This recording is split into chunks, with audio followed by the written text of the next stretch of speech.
Ha venido a visitarnos un águila.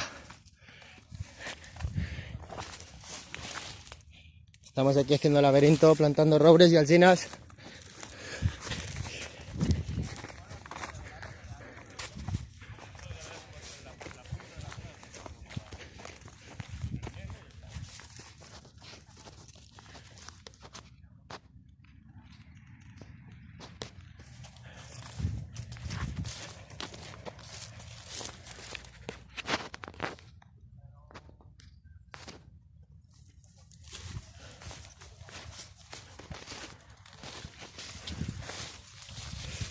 Pelo humano para asustar al jabalí.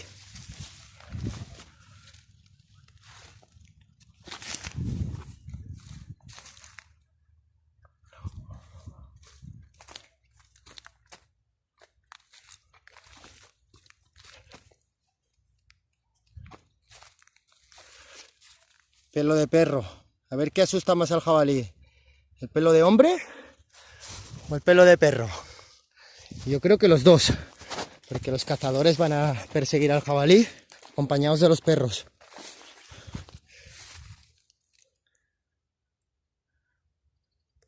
¿Veis ahí ese roblecico? Sí, hace tiempo que no lo limpiamos y vive perfecto entre la zarza, ¿lo veis? ¿Qué otro?